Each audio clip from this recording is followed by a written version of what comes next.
I suppose the first thing I need to do is read this written determination of the chair of the public body pursuant to House Bill 5002 and Utah Code annotated UCA 52-4-2074A and B.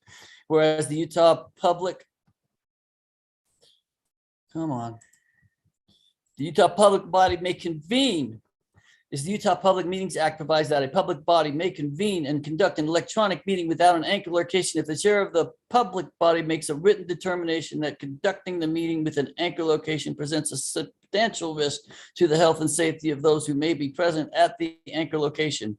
States in a written determination the facts upon which the determination is based, and whereas Grand County is in a high level of COVID-19 transmission and the Moab Water Conservation and Drought Management Advisory Board meetings require attendance by individuals at higher risk of severe illness from COVID-19, and whereas the health and safety of those in attendance is best served by holding electronic meetings of the board, and whereas the board has demonstrated the ability to effectively conduct public meetings electronically, including providing members of the public a means to observe the meetings and provide comments electronically. Now, therefore, I conclude that conducting Moab Water Conservation and Drought Management Advisory Board meetings with an anchor location that is physically accepted for members of the public to attend in person presents a substantial risk to the health and safety of those who may be present at the anchor location. This determination will expire 30 days after the day upon which I made the determination. It's possible that the circumstances could warrant future determinations, and so I may reissue future written determinations at that time. Arnie Holtquist, thank you. Let me get back to find my Zoom. There we go. You folks know I only have one screen, so sometimes when I go back and forth, it'll take me a second. Was that good enough for everybody? Ready? Yep. Mila, did I cover everything in summer? Yep, you covered the written determination. You should be set to call us to order.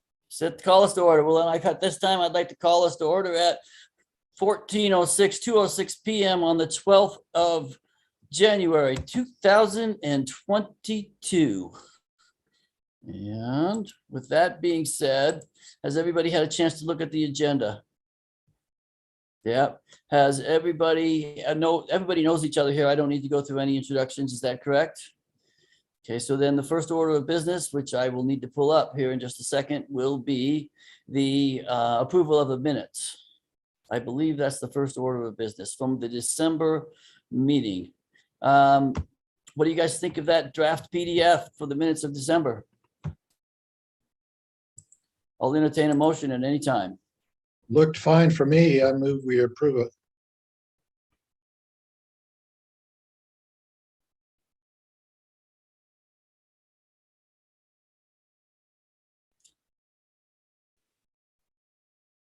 Did you get that? Looked okay to She's me. still muted. You're still muted, Cara. I'm just slow. I said I'll second it. Did you second that? She did. Okay, any further discussion? If I can remember how to do this. I don't see any. All those in favor, raise your hand. Aye. And with that, we'll pass the minutes on with no objections. Okay, the biggest thing I think we needed to do today was determine what we were going to, well, I guess we got to do board and staff reports. I have a couple I guess I need to talk about, but I'll let you guys go first. Who wants to go first? The sustainability director? Sure. Yeah, I think the main thing is that the water conservation plan is adopted, and we're going to hold a water conservation workshop with the new council and mayor on February 22nd. That will include discussion of some of the policies that are put forth in the plan, as well as green infrastructure presentation, sort of what that is, how we're thinking about including that, just so everybody gets on the same page. And then also the Water Now folks will be giving a presentation and discussion on the regulations that they've been, that they talked about with this board, and then that they've also been refining with the help of our local experts, including Cara. Thank you so much. And then also some of the other folks in town that do this kind of work. And I think we're also going to talk about, I think there was one other thing. Yeah, so that's February 22nd. And otherwise, I think that's What it time? for me. What time is that meeting? I think it'll be at 3:30 since the council meetings are now at 6. I think we're scheduling the workshop for 3:30 so it can have 2 hours plus a little bit of overtime and then a break before the meeting. Would you like the members of the water board to be there? That's totally up to you. Cara, you planning on going? I don't know. Since I kind of do have a little bit of a conflict that day, but I might be able to change it since I hadn't heard about it until just this moment, but I can figure that out. Yeah, we just scheduled it with Joette on Friday, so it's a. I'll be happy to attend for the board. I think somebody from the board ought to be there, myself. Well, if the city wants the water board to continue to exist, I agree with you. Yes. So I can try to be a part of it. And I can also be there with you, Cara. I should be able to make that happen. Will it be virtual or in person? Do you know? So hard to say right now. Right, I know. So I think we'll just, we'll follow whatever's happening with council meetings at that time. Okay. Anything else, Mila? I don't think so. Not for me. Steve? I think I can make that, so I'll put her down on my calendar. So anything other board report or staff report you'd like to give at this point in time? Chuck? I guess the only thing I'd quickly report is that we'll be going out at the end of the month for construction of the well facilities that'll bring well 12 online probably sometime in June. All the well work is done, and I sent out it's kind of a quick summary report to Mike before he left, and I think I copied you too, Arnie, or the rest of the board, or Mike probably forwarded on, but that's all. Just that we're moving forward to get that well into production, which will probably be about June. I'm excited about getting that well into production. However, for some reason, the email that I got didn't really have any information on it, Chuck. Oh, I'd be happy to send it to you. Could you please? It's It not said a full. it said it's supposed to have information, but it didn't have anything. Did I say that or someone else? It might have been Mike forwarding it on to me too. Okay. Yeah, I'm happy to do that. I'll do that. Thank you. You bet. Cara, do you have anything you'd like to update us on? Okay, the only thing I'm going to update you on is that the MOP meeting's probably going to go virtual here. I'm just not comfortable having that many people in the room at this point in time. And we're going to go virtual with that. I hope that works out for everybody. And other than that, as you've all are probably aware, I just had a knee operation. So I've got a fair number of narcotics in me at this point in time. So if I stumble with my words, please help me. Okay.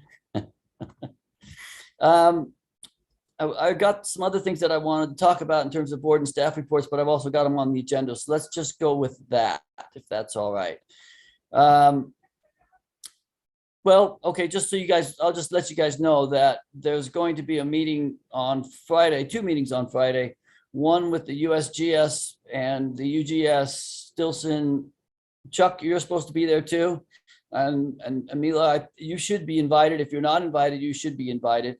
That does have a Zoom component if you'd like to go up to be there. Otherwise, it'll be at Dana's place, and they'll be discussing monitoring the brine layer and the implications of the brine layer perhaps getting away from us in the wetlands.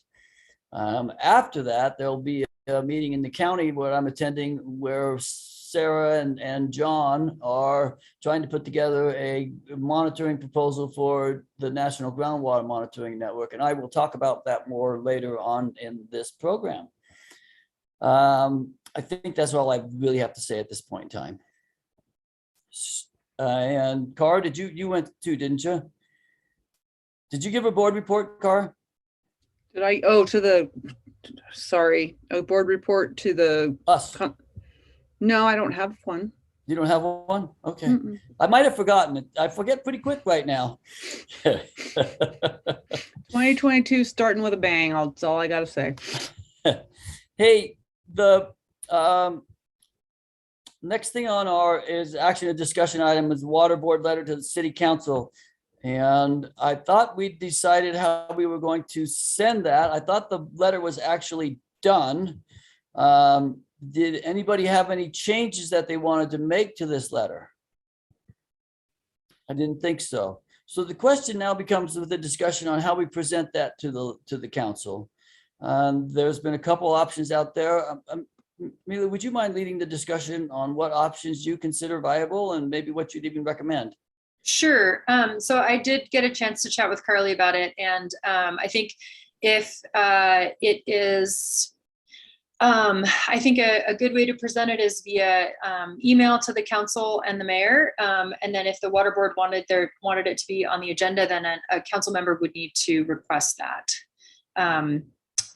So it's kind of up to you guys how you want to proceed with that. As the chair right now, what I think I'm going to do is reach out to Dircy and see what she would like to have happen, whether she's interested in having us come in and be on the agenda. Otherwise, let's Reach go out to with, who? Ronnie. Ronnie. Oh, Drossery. Sorry, I wasn't. Drossery. I was not. I was like, who's that? Got it. Ronnie or Kaylin.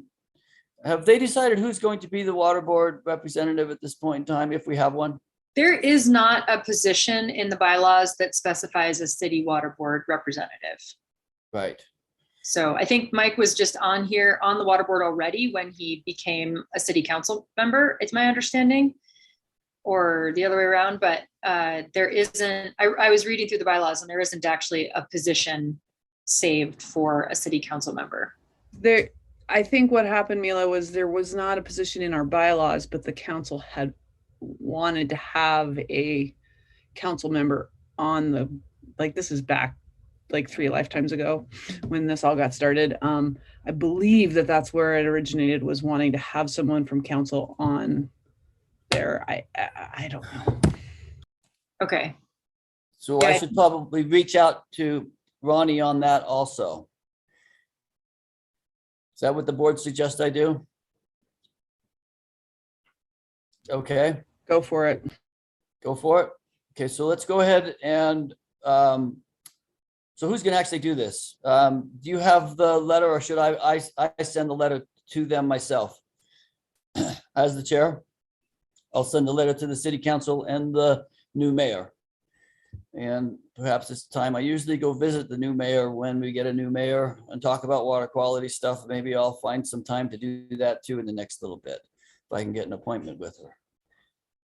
Okay, so the plan of action is, just to restate, Arnie's going to email the water board letter to the city council, get in contact with Ronnie and perhaps the mayor about steps moving forward with the water board.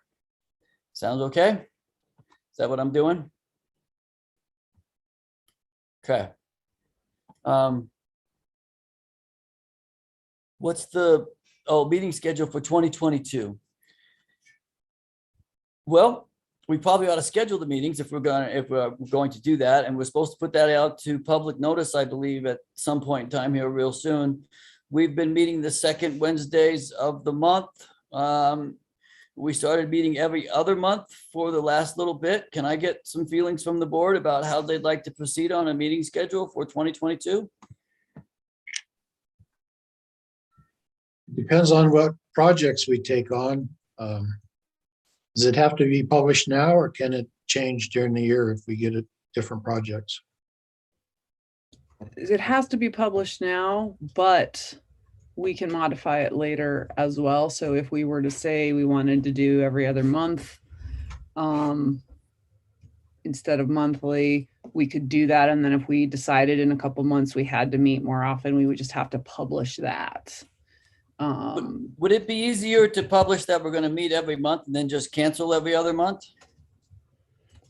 That would be a question for Summer or Mila, probably. I think it's a matter, the public noticing is an issue. I don't think it's good for them to be canceling all the time, but I also think it's not great to be suddenly adding a bunch of stuff either. So I don't know, Summer, if you're able to hear this, if you have the advice on that.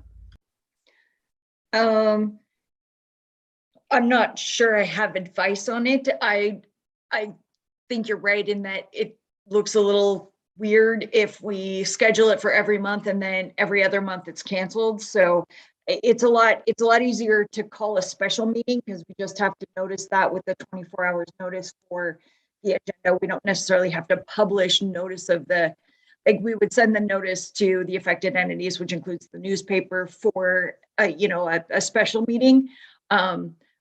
But if you published the meeting schedule for every month and then you canceled half of those, you can do that. It just might look weird. I'll entertain a motion from the board members if they would like to give one. I'd move to continue with every other month. And then if we need to call a couple special meetings this year, we call a couple special meetings. So that would be on the odd months then? Sure. Yeah. Because this was an odd month. So yes. So And that that's second Wednesdays of every odd month. other, Every right. other month. Now, Okay. can I just ask a question related to that before I finalize the motion? Is that allowed? Yeah. Would it be better, just thinking about the logistics of how different meetings work? We have a number of people get together for the mock meetings, for instance. Would it be better for it to not be the same month, like to be even months instead of odd months? Or do you think it would be more useful for it to be the same month as the mock meeting, since it's a kind of similar group of people interested in the topics? I kind of like being able to report if anything happened in the board meeting to the MOP just a Well, couple we- days later. But Yeah. it doesn't really matter to me one way or the other. You and me discussed at one point in time, it was better to have meetings more condensed as it didn't take up time Right. away when we, like, for instance, if we wanted to go someplace for 2 weeks or if we were busy. Right. Okay, Okay, well, let's leave it on the odd months then. That's my motion, is on the odd months of the second Wednesday. I'll second that. Any more further discussion? Well, With the Water Now Alliance, do they have a projected date when they're going to finish their project? We have any idea about that? Yeah, I think, we're looking at the February 22nd council workshop and then February 24th planning commission meeting as the first same kind of introduction and everything to them. And I think I'll have to check in with them as far as when they're going to be done and actually just hand everything off to the city, because it's going to need to be a code amendment at that point.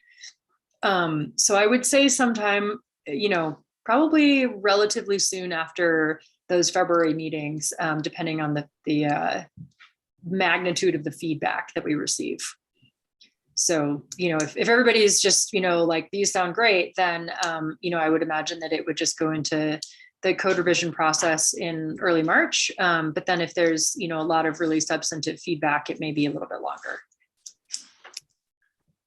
So did we want to do any reviews of their product before it goes to the city council, or you Sure.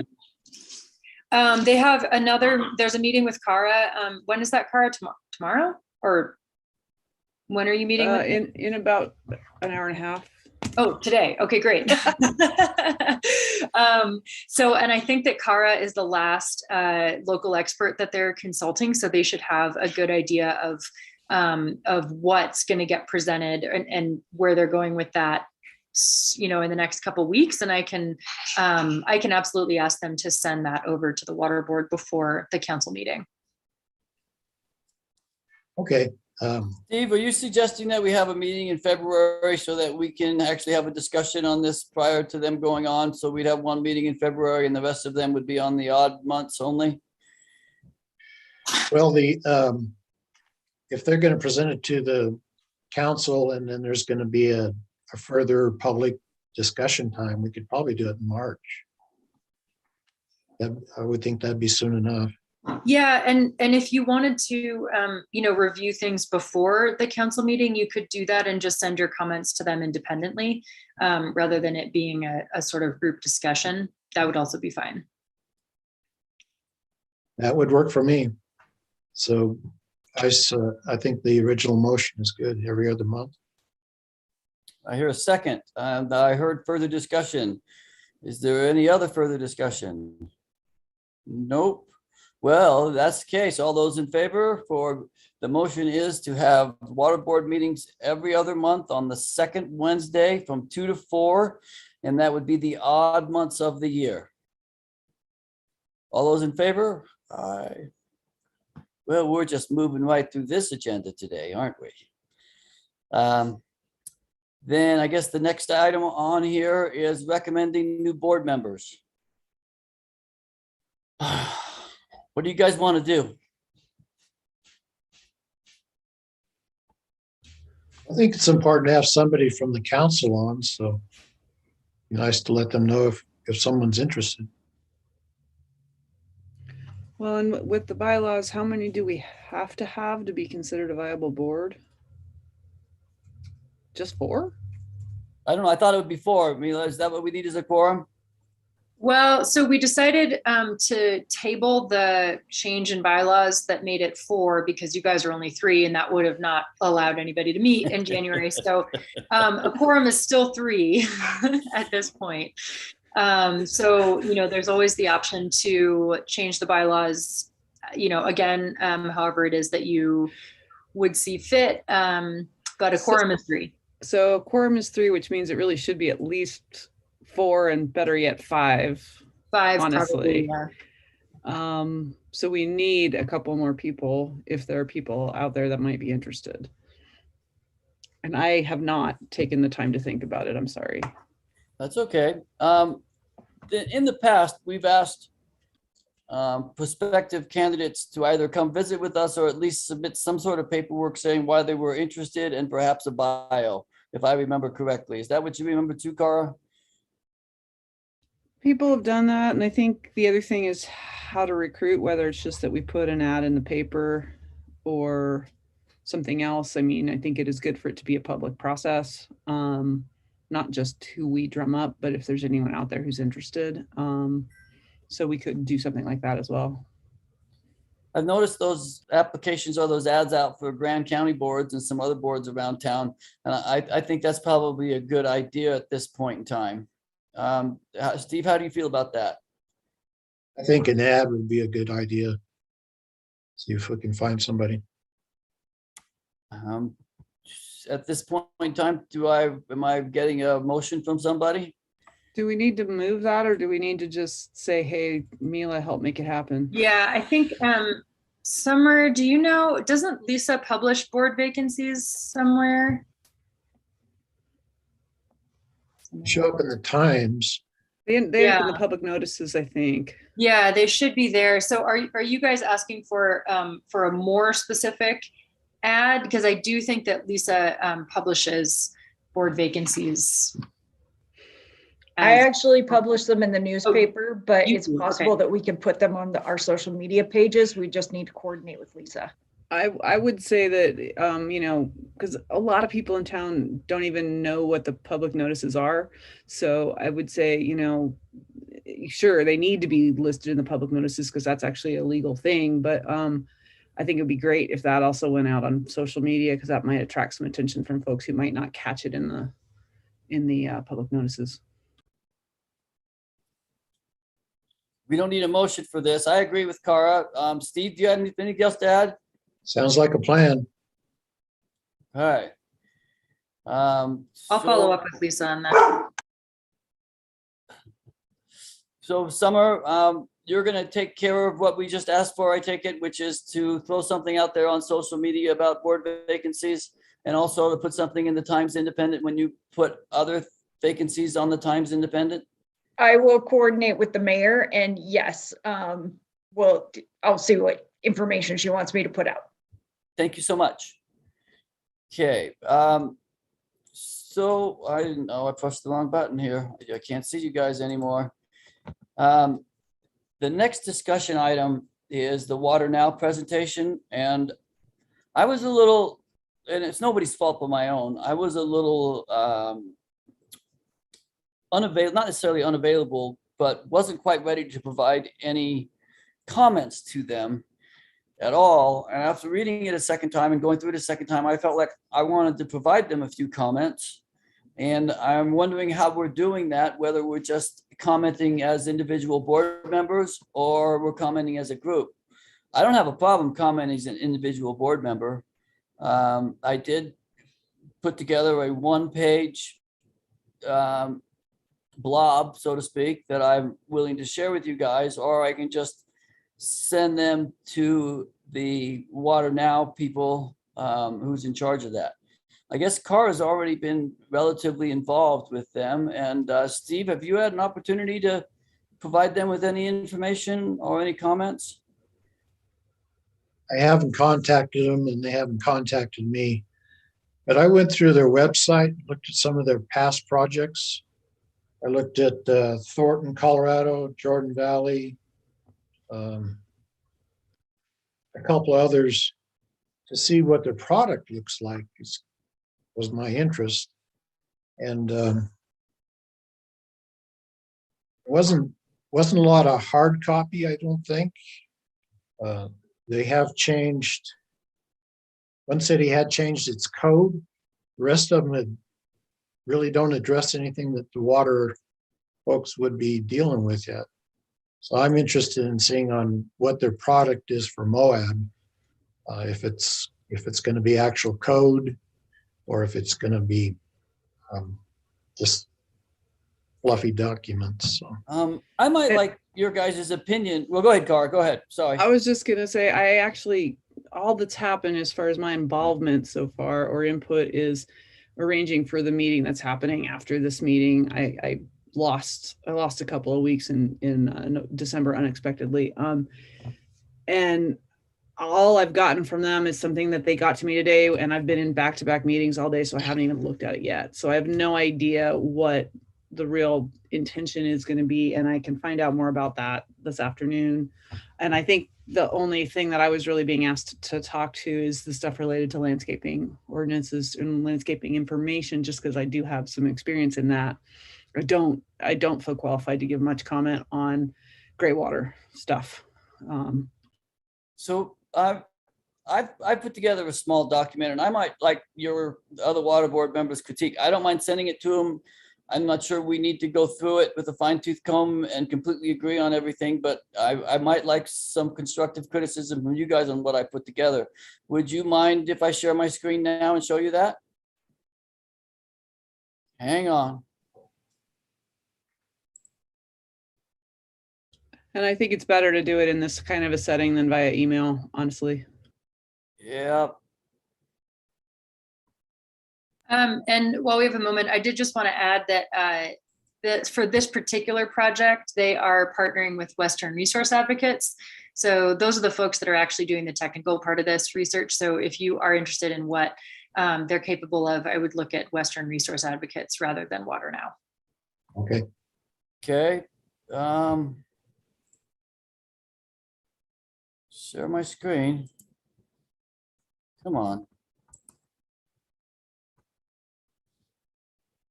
This is not what I want to share.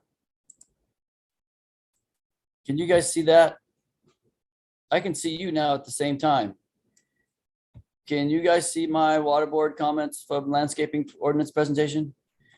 I'm just going to read it to you. I was hoping we could be a little more helpful to them, and what I would prefer, as opposed to getting into the weeds, was to provide them some comments, guidance to them from the 30,000 foot level, at least as I see it. I'll just read it. My opinions are we should remind them that this urban area is somewhat different than other urban areas. We don't have a lot of, quote, subdivisions. Moab's populace contains somewhat unique individuals that prefer unique landscapes. A fair number of residential lots are not xeriscaped, they are xeroscaped because people just aren't interested in maintaining a yard in this desert. It is also hard to maintain landscaping in this desert. And finally, not only do finally a fair number of people do not have the time and energy to put into landscaping, they also don't have the money. That was my 30,000 foot view that they may be missing, because if you go to South Jordan or some of these other places, everybody's got a landscape and they put a lot into it. I don't see that happening here as much as I do in other places.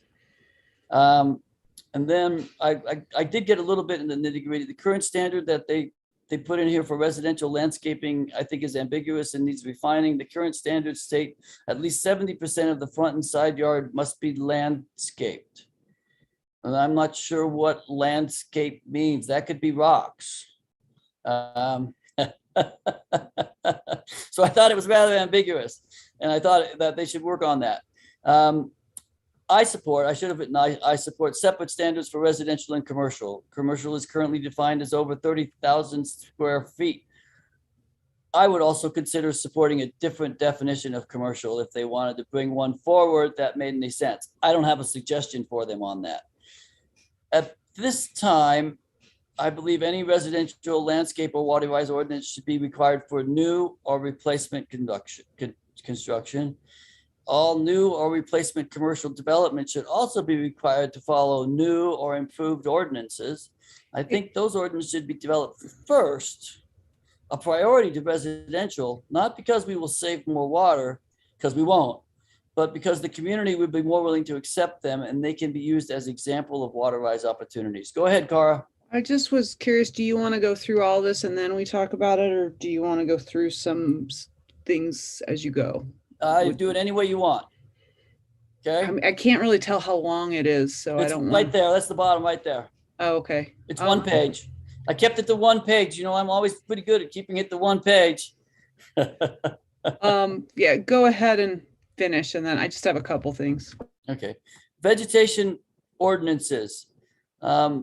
I would also support changing this standard. Developments of 30,000 square feet should have should have a maximum coverage of 20%, non-living ground cover. I'm not sure that we need to tell them 20%. It seems like we could do a lot more rock work, and 70 to 90% wouldn't be a bad standard to go with. 20% doesn't seem like, it looks like you're going to have 80% vegetation.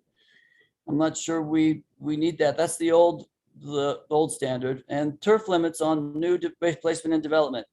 I don't have any solid recommendations, but I totally agree that for commercial and public developments, if it's not walked on or used for recreation, i.e. usable, some sort of permeable waterized landscape would be more appropriate. I have a tough time defining usable, but I guess it can be done. Then for the 5 things, the waterized landscaping, hydrozone, irrigation practice, vegetation, and mulch. These 5 could be combined, although I don't have any suggestions on that in particular, other than with commercial development. The city could develop an ordinance that would require a city approval process for a waterwise landscaping for all new commercials. And then the city could have help available for residentials. And if we were looking at a subdivision that was planning on incorporating landscaping plans, the subdivision should probably also go through the city approval process. And 2 more, rainwater. I think we would gain more water savings looking at the city infrastructure and slowing water down as opposed to residential opportunities. Any opportunities for turning rainwater into landscaping water in larger developments could be considered in the landscaping plan that I just talked about. Gray water. I guess what I've decided at this point in time, that there's only 2 options at this point in time for the city to go on. And one would be to require it to be stubbed in. The other option, if we're going to have any gray water, would be to have the whole system with a permitting requirement for new development and residential. I think the city council and staff would have to determine which is best for the community.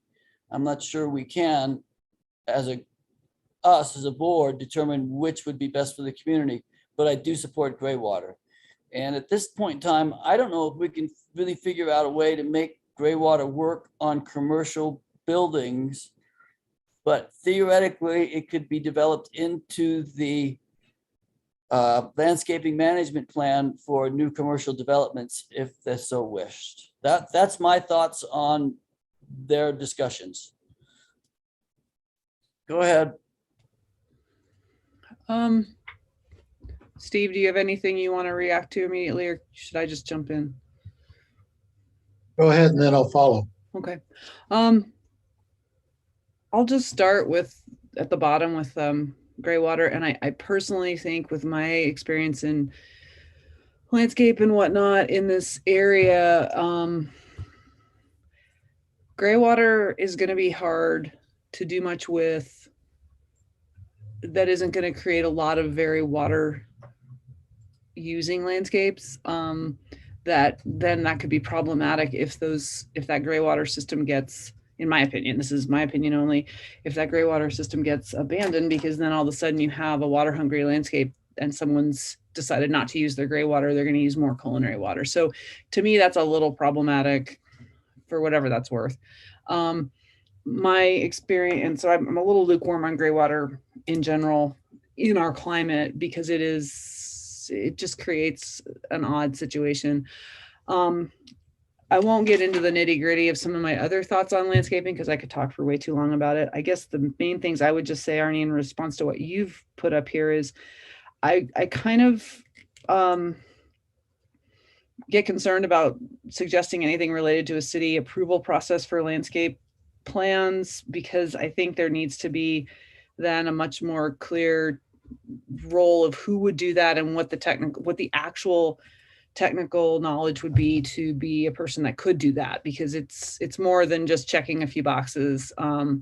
So I don't know what that would actually look like. And then I do agree with your first statement to a degree about landscaping in a rural urban setting is different from a true urban or suburban setting where you've got a lot of landscapes that come in those, new subdivisions. And landscaping is definitely a luxury. If you can't put food on the table, you aren't landscaping, unless your landscaping is your vegetable garden to try to put food on the table. However, I do tend to disagree that it should only be required for new, because if someone can afford to have half of an acre of lawn, they probably actually can afford to do something better than that. That's less water hungry.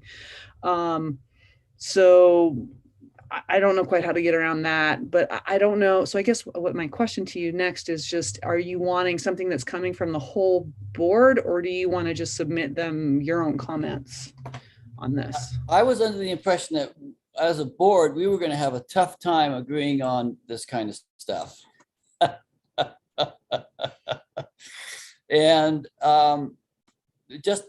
before I get into that, I will respond. When I talked about the city approval process, I was imagining that they would have, at this point in time, a contractor or somebody that wasn't a full-time staff person, essentially, to look at that kind of stuff for them until the expertise just happened to show up inside the planning department. And that was my thought on that. That they wouldn't necessarily be hiring somebody, but they would have a contractor to look at it. And I did think we were going to have a tough time coming to agreement on this, because we all have different opinions on these things. I guess I was thinking if we could agree on something, we could throw it out there as a group, but if we can't, I'm more than happy just to let them know this is my opinion, and let the rest of you folks do what you want to do. Steve, did you want to comment on it at this point in time too? Yeah, I like your letter. I like the beginning part, talking about how we're not South Jordan. It'll be interesting to see what their draft proposal is. If it's anywhere close to what San Juan County has down in their 2019 draft ordinances, I would think that'd be good. I read those over. They're simple. I would think they'd be easy to enact, not only for the city, but for the builders. And they're flexible. lot of the stuff that you've got listed here is included in there already. So when I see the product, then that's what I'm going to compare it to, is the San Juan ordinances.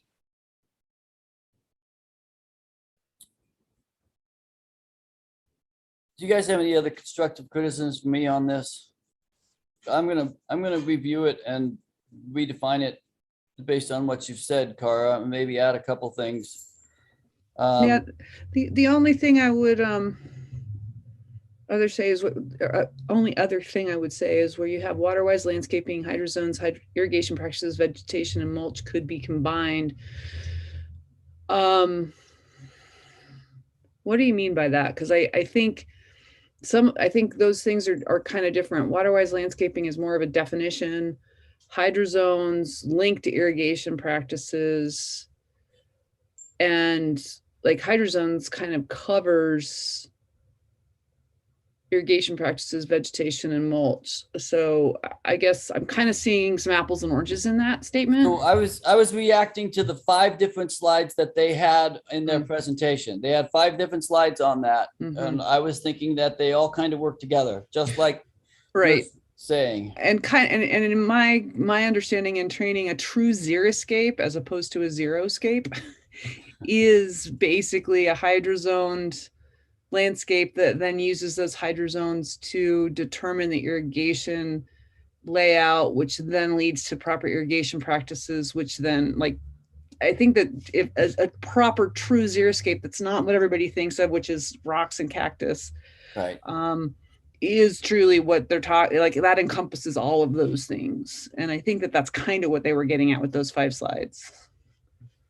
Yeah, and I was saying I didn't think we needed. They all kind of go, like you say, they all kind of go together, depending upon what you'd like to put into your yard. Right. And so to me, it was like, well, if you have a separate ordinance or practice for irrigation, and then a separate one for hydrozones and a separate one for vegetation, they really need to work together. And I think that's what they mean, but I don't know. I think it's good to point out that it needs to be more of a total process. Yeah, that works. Sorry, my words are sparse today. You should have seen me about an hour ago. Go ahead, Steve. A couple specific comments. Since we know turf is the big water user that we really ought to limit, I would suggest the same standard as San Juan County, which is 1,000 square feet or 10% of the lot size for the landscaped area maximum.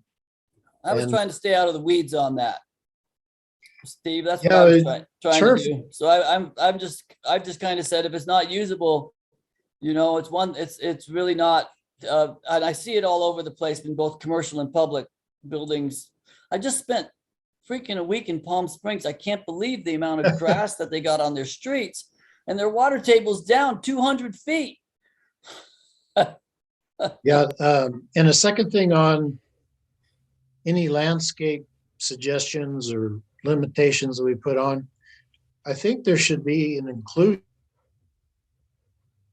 Oh, you froze up. of city to agree that they need to conform to these standards also, and gradually reduce the amount of turf that they have,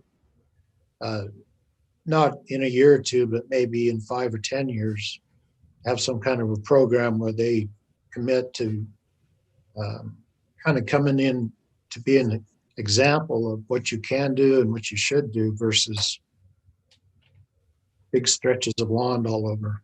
So that'd be my 2 suggestions.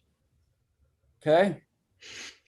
And I guess the only other thing, just listening to both of you on this too, I think while I completely agree that lawns are one of the most inappropriate landscapes, to use a term I probably shouldn't, for this area, just based on water use alone, I think that's where some irrigation practices is a little different from water-wise landscaping and hydrozoning, because, for instance, there's a place I walk by almost every morning near my house, and the sprinklers are going at 7 a.m. in the morning, and they go again at 7 p.m. at night every day. And so I do think there is a space for where there are lawns to have some guidelines for this. Is like this really, it like really people only every 3 to 4 days works. You don't water every day. So, but I also feel like there's some stuff mixed in here where there's, ordinances versus education and outreach are two different things. So I guess that's the other piece is this a carrot approach, a stick approach, or both? So I'll just leave it at that. But yeah, I think there's some nuance to some of these things, but I do agree that they should be combined. So I put that help statement in there intentionally, that we do need somebody out there that can, if somebody's looking for help in designing a hydrozone area, that it's available to them. And Cara, I know you can't do everybody in town. And I don't want to. And hopefully Christina can pick up on some of that. Okay. Okay, well, you guys, I'm going to read this over again on my own time, and I'm going to send it. Amelia, you suggested sending it to Water Now, the person from Water Now. Okay, I'll send Yeah, that. you can send it to them, or you can send it to me and I'll pass it on to them, but it would be Victoria, John, and Lindsay is their full team. Okay.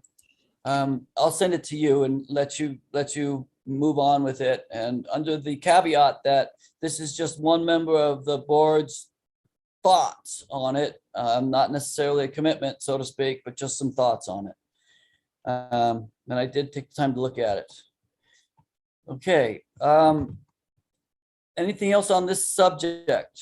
We're planning on reviewing at this point in time, we're planning on reviewing their decisions, or what they come up with, their recommendations on the 22nd with the city, and we're planning on commenting sometime in early March on them. Is that where we're going with this? We have an action plan? Yep. Okay. That sounds great. I'm going to stop sharing my screen. Can you guys see me? I can see you. The next thing on our agenda was the National Groundwater Monitoring Network. There's a couple different ways to go on all of this stuff we're doing, and one is not necessarily to monitor the heck out of everything, but to develop new resources and conserve the resources we have. Another way is what we've done in the past, and a lot of people have been concerned with, is monitoring the resources to make sure we're not we're not mining our groundwater aquifer. One of the problems we've had with monitoring is coming up with funding for it, and also who the entity would be that would be looking over that.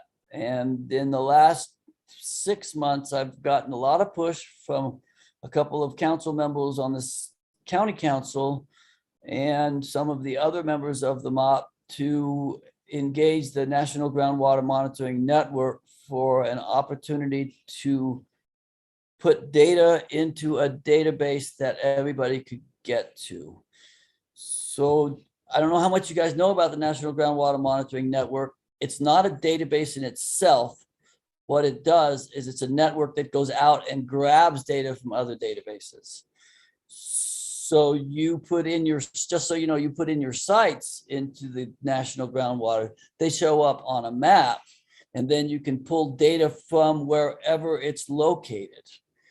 I told the county they really didn't want to get in the database industry, and I think I found a couple of ways for them to make that happen. And the other thing is that once we become a data provider, which really shouldn't be that hard to get data in, especially if we're just putting in groundwater level measurements and they only want daily averages. It would solve it shouldn't be that hard. It shouldn't be that difficult for the county to take over that. There are several different monitoring wells out there. The USGS is also putting data into that network for monitoring wells in our area, and the UGS is putting data into that network. So this, to some extent, solves some of the problems that we have getting all of the data, as Mark Stilson would like, into one location. It's technically not in that one location, but you can get to it from that one location. The county wants to apply for a grant for it. And all I am thinking is that I would like the water board to consider asking the city to support that application. I'm not asking for them monetarily to jump in, but to support the idea of putting all of our data in one place and having the county be in charge of that.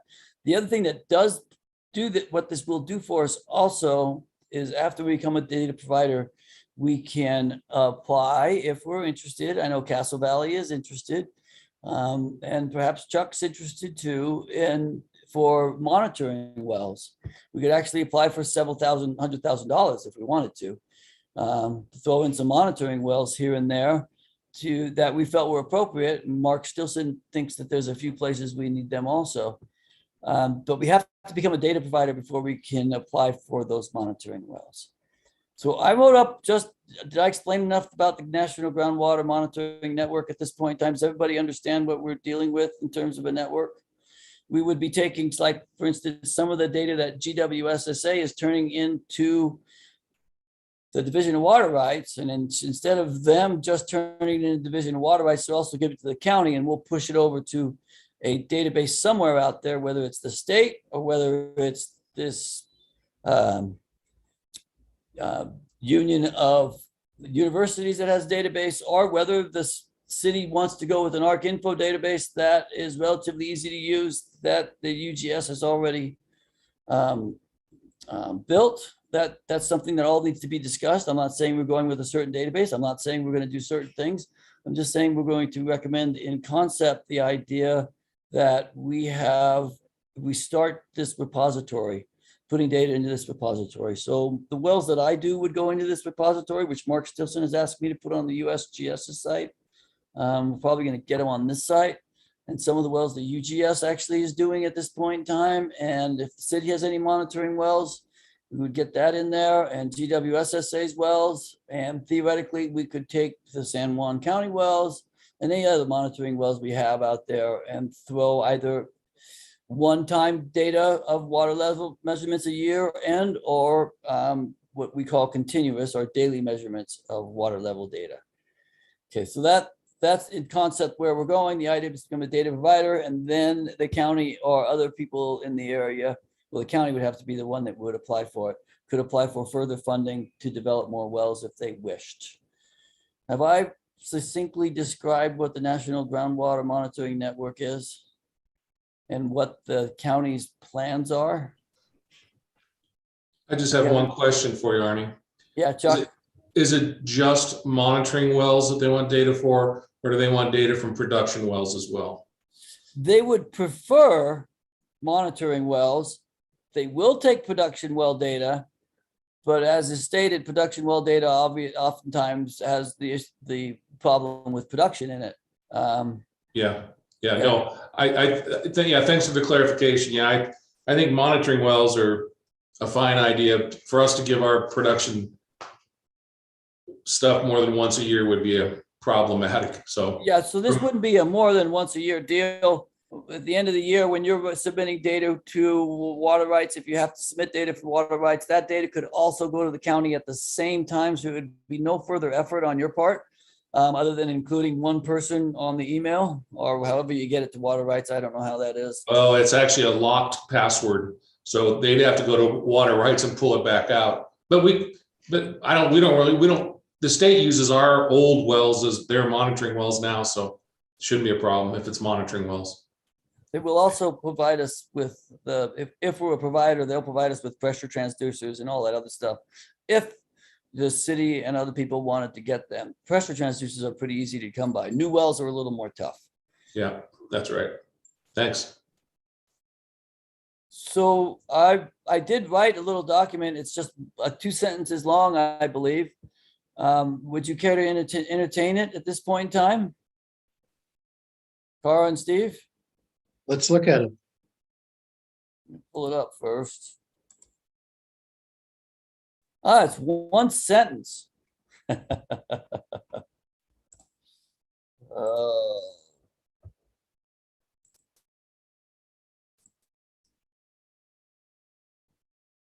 City of Moab Water Board recommends the Moab City Council and staff support Grand County's effort to become a groundwater monitoring data provider to the National Groundwater Monitoring Network.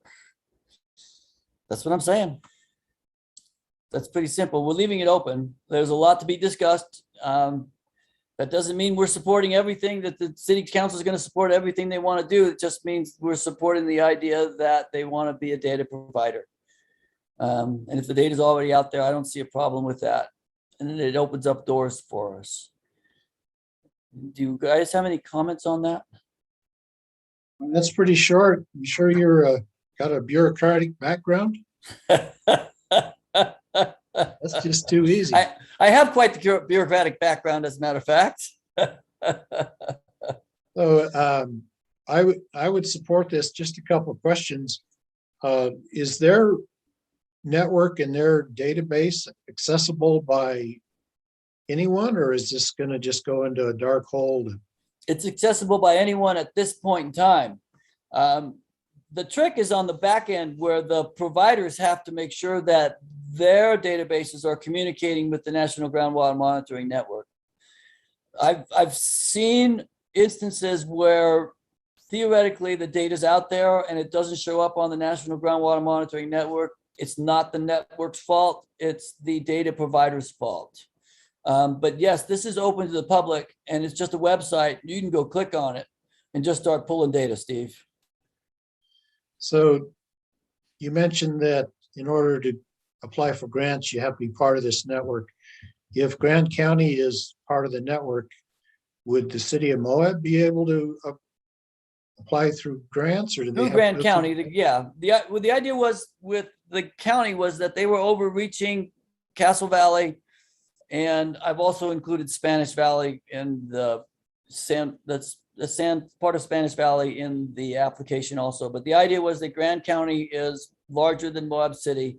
So Moab City could work with the county to get any wells that they wanted to develop also, or any other stuff. I will let you know that you also can apply for a grant to become a data provider, and they will give you money to make that happen. And I'm writing the grant. Well, I'm actually helping Sarah write the grant for $30,000 to become a data provider. They'll pay us to become a data provider. So there's no, until we get the grant, we're not putting anything out there. No effort's going to be maintained until we actually get the grant, and hopefully they can get compensated for their efforts.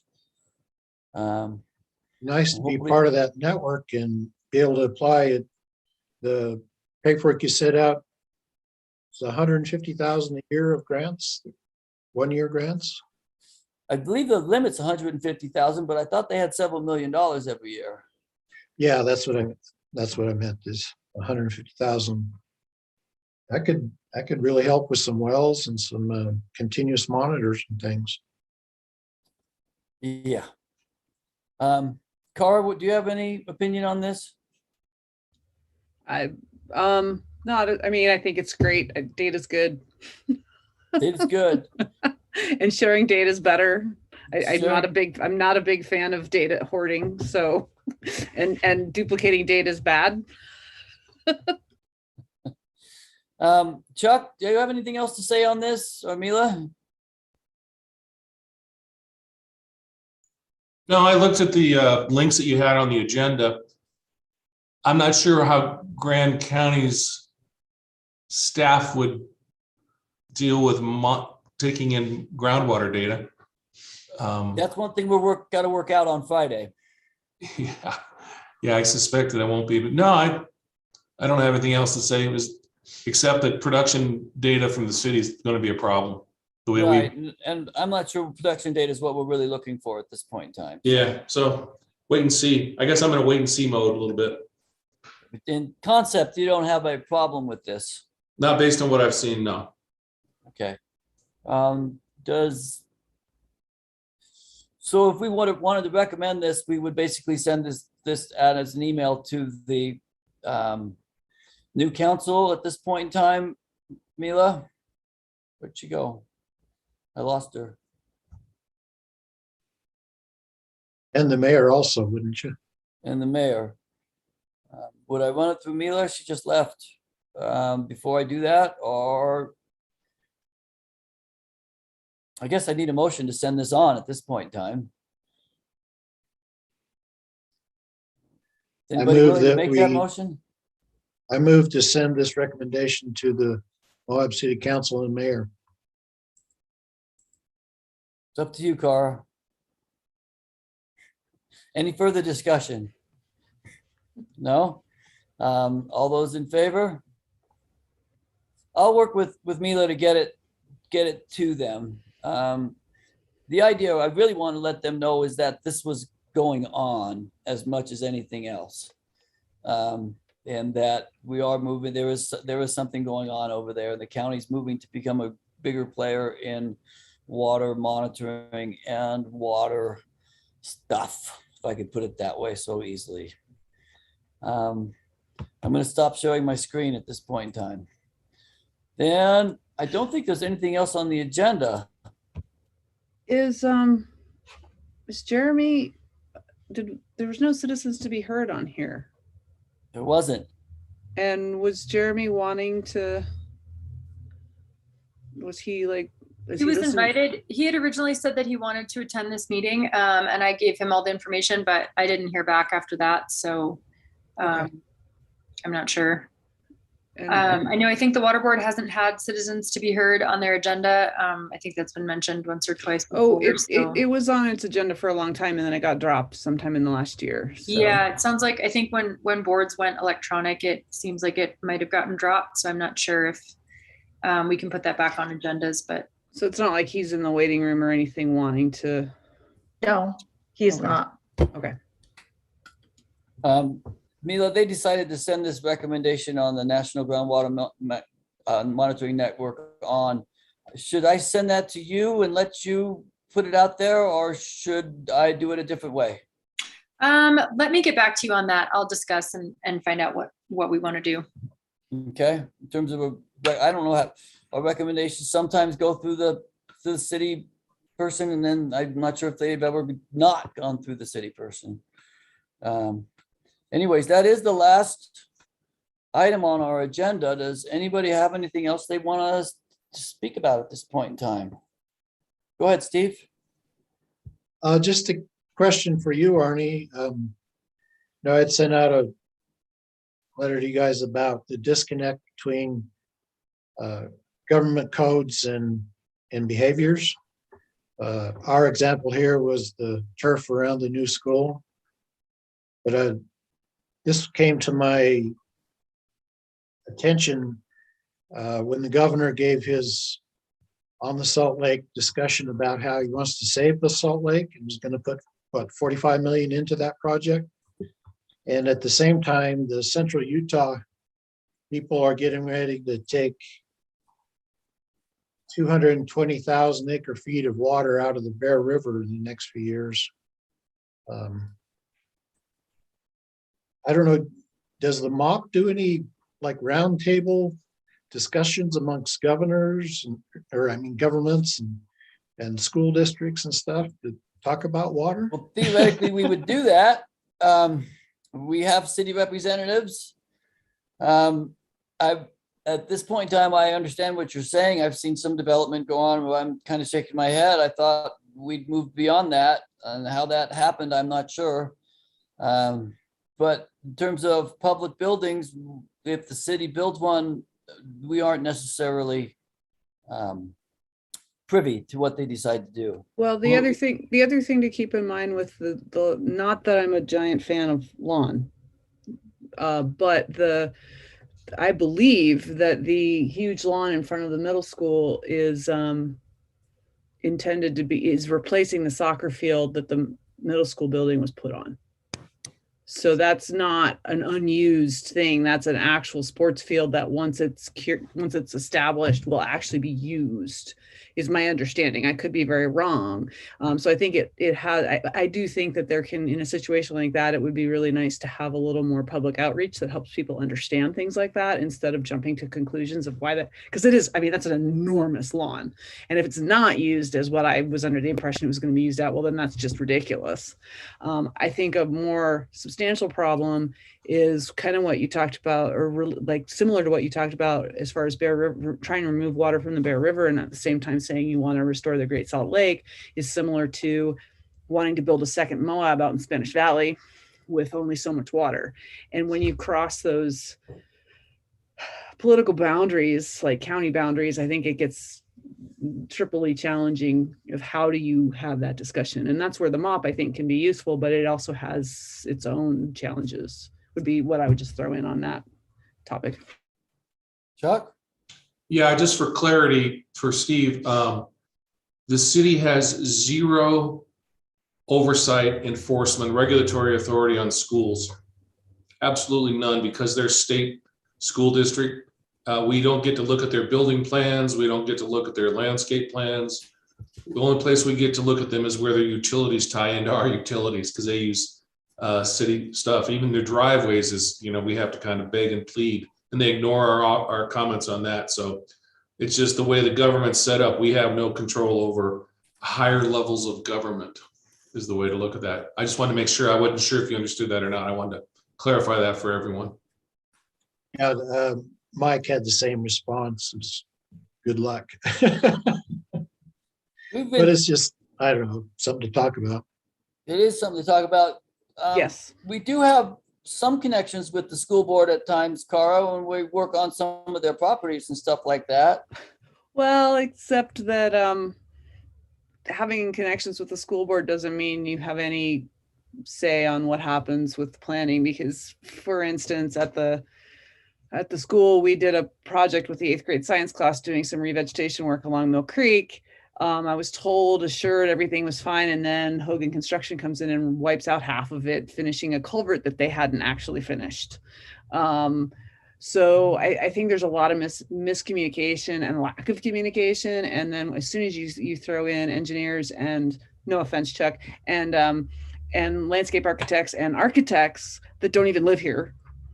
So that takes away me sounding like I'm being offensive, Chuck. But I mean, when you have this design team that's not even from here, it adds a whole nother layer that it's making me, the older I get, understand more and more why when I first moved here, people would look at me and be like, where are you from? And then make judgment calls on different things.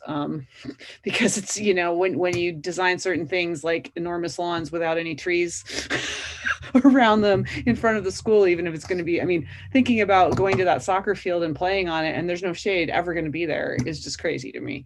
So there's things about how things are designed that make no sense. And I don't know how you change that. Well, in we any can charge them substantive more way. for the water.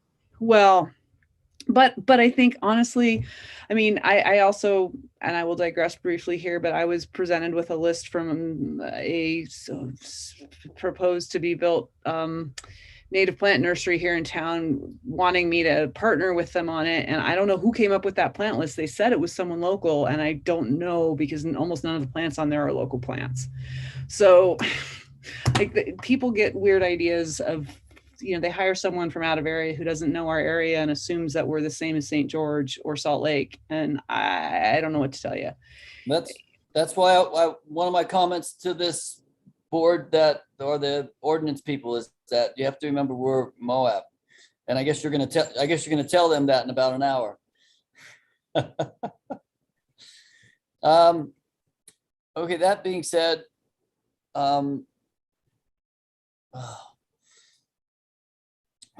is there anything else anybody needs to talk about today? We got done early today. We did have a nice meeting. I appreciate everybody showing up. I didn't fall asleep. I stayed coherent the whole time. Yes. You can't fall asleep when you're running it, Arnie. It's tough to do. And I guess I'll be talking to you all soon again. And right now we're scheduled to meet in March. That meeting should be in person unless we choose to go a different route. Does that sound okay, Amila? Yeah, I mean, I don't know what the situation is going to be. Hopefully it will be better than it is right now. But I would suggest that we just follow whatever the city council is doing at that time. Yes. And I will share the information for that water conservation workshop when it is officially scheduled. Like I said, I just talked to Joette about it on Friday, so. And yeah, and if we can do in person, that'd be great, but I think we'll go with whatever. Okay. Yeah. Thanks, everybody. I guess I'm going to adjourn